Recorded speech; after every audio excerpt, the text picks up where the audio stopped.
Hey there, I wanted to do a little introduction on how to capture NOAA satellites through RTL-SDR. Now, when I initially started to sort of budge into the scene, there were plenty of guides around. The problem was I had limited resources like a dipole antenna, and I was just the beginner, like, kind of level. I didn't really know what I was doing. See, guides here and there did have some information that I could use, but none of it was really complete. Some information was outdated, and most of those guides really didn't have, information on how to do it with a dipole antenna. So over time, I did start to learn about it, and I started to find more guides as I searched a little bit further into the internet. So I just wanted to do a comprehensive guide on how to do it with a dipole antenna if you're just a beginner, just a starter in the RTL-SDR scene. Hope this would help a lot. So this episode, the first of 3 episodes, is going to be about the setup. The second one is actually going to be when we get into the field, and the last one will be post-processing, just screwing around, seeing what we can do with what we get from the satellite. So in the setup, what we're going to need to do is get multiple pieces of software. We're going to need to understand what we're dealing with hardware, just the basic stuff like that. So RTL-SDR basically is just it's like SDR, software-defined radio, using a RTL Realtek chipset. Most of y'all, if you're here right now, probably know about it right now. Basically what we're doing is there are NOAA satellites in low Earth orbit that are capturing images of our Earth constantly, and they're sending down signals to the Earth to whoever wants to capture them. Even NOAA is really supposed to be the one that is really sending it down to, but amateur radio people like us can capture those images or radio signals, decode them, and turn them into some absolutely beautiful pictures if you've seen some already on the internet so far. So first thing first, you'll need the RTL-SDR, the initial hardware package. That'll come with the USB stick. It'll come with an antenna set with a tripod, the dipole antenna. You got the large antenna and the smaller antenna. And for this one, we're going to be using the large antenna. So for our large antenna, what we're going to do is I'm going to have a picture on screen to sort of show how you do it, but we need to set it so that the antenna is about 53 centimeters long from the tip of the antenna all the way up to the chock block of the dipole antenna.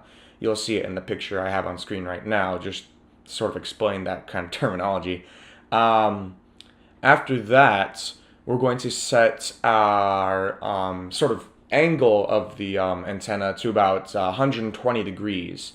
Now, this one isn't really the most crucial thing in the world. What really matters is that 53 centimeters, but the 120 degree angle, just spreading it out pretty much as far as you can before you hit like 180 degrees, I guess it can be helpful, making sure you get the full strength in that signal. Really, that's all that's going to matter for the setup for the hardware.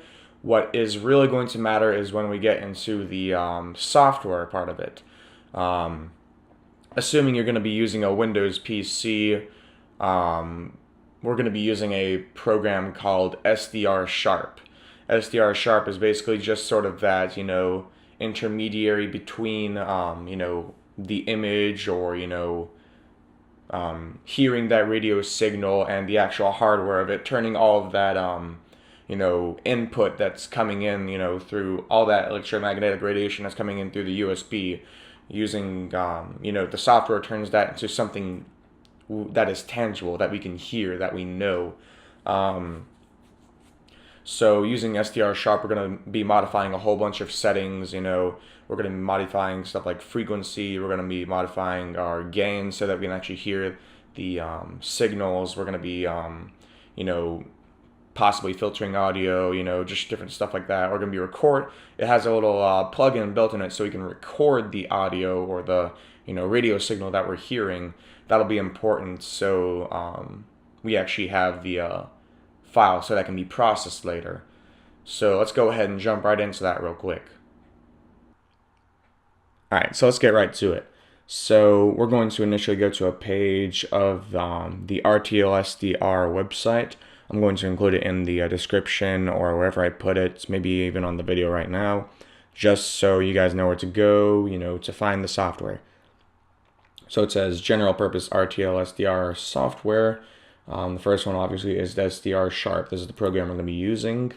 It'll open up a website called AirSpy. This is also, a different SDR. There are many different SDRs, cheap, expensive, like HackRF, AirSpy.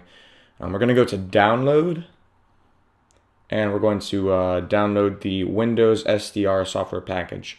It includes an entire suite of programs, most of them that can only really be used with AirSpy and that SDR. So we're just going to ignore those, but it has the SDR Sharp program, which is exactly what we need. Now, I already have that downloaded. I'm going to go ahead and go to that. I put it in my music file.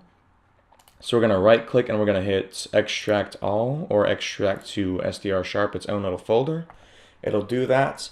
And then we go to we scroll down a little bit and find our SDR Sharp program. So we double click on that and we open it. And it'll open up a whole little thing. It'll seem a little bit confusing at first. This thing right here, if you can see it, is where you're going to see all the signals pop up. It's going to be everything from for at least our purposes. It can be anything from 1 megahertz or a few kilohertz up to about 2.5 gigahertz, I believe it was. It'll show the sort of the waveform, I think it's called. It'll show you signals that are peaking. It'll show you just the static, the white sound. We'll look at that later. Down here, if you can see, is where it's going to be. It's going to be a waterfall. It's basically just going to show the history for a few seconds of what that signal looks like. Over here, we have all of our settings that we're going to be changing to. So up here, we have the AirSpy. It has a bunch of, it's basically the source where you can choose from. What we are going to be choosing is RTL-SDR, the USB. So it's going to update everything so it fits to that sort of a preset. So what we're going to want is we're going to have it set to WFM, that's wide FM. We're going to change our bandwidth to about 64,000. And we're going to hit correct IQ. Now, after that, I think we're fine with the step size. We have everything pretty much set up here. We're going to go to audio, make sure filter audio is actually off. And after that, we're going to go to frequency manager. Oh, that's bandplan, frequency manager. Oh, come on. Here we go. We don't have anything in right here. Frequency manager is basically just going to be the thing where we basically just, we can add our own frequencies where we want, just in case we want to go to it quickly. It'll be good if you are into the satellite sort of thing and you suddenly notice there's a satellite coming over you soon. You don't have to manually tune everything. It'll preset everything. So you just go to the frequency and you're there and you can just start recording and go. So the specific satellite we're going to be recording later, it's going to be basically coming right over our heads, is the NOAA 19. It's one of the most recent satellites launched back in about 2011 to 2013, I believe. It's going to be on the frequency 137.1. It's kind of close to this airband voice. Be careful if you scroll into it and you plan on catching your satellites. If you, it's going to be setting everything back to AM radio, so it's specifically good for that. We need to make sure we double check our WFM, just to make sure we have everything here. Make sure filter audio isn't off. All right, and we go down to new. This group. So the group is as it sounds. So satellites. The name, we can call it NOAA 19. So it says here we already have our frequency, our filter or our bandwidth. And we can set as a favorite, doesn't really matter there. And as mode 2, you hit OK. So now say if you go to about, let's go military air. Now it sets us to NFM with a bandwidth of 8,000. It changes everything basically. So now if we just double click on this one, we go straight back to the NOAA satellite we wanted to record, and it sets everything back to normal, like the 64,000 bandwidth and the wide FM. At this point, we're basically ready to start. Oh wait, no we aren't actually. Make sure we go up to this gearhead right here. It's in the top left corner. It says configure source. We want to make sure we're setting our sample rate to about 2.048. You honestly can go as much as you want or as low as you want, but for our scenario, this is the best that I got a few days ago. We're going to hit RTL-AGC, and we're going to hit our RF gain up to about, it's not going to show right now, but when you do have the everything plugged in, you have it started so you're ready to go, you want it about 40 decibels, at about 40 right here, about 40.6 or whatever it goes to. After that, you can go ahead and just close it. And I believe now, actually, at this point, you're pretty much set. You just need to wait for that satellite to go overhead, and we're ready for our next episode. So I'll see you guys there.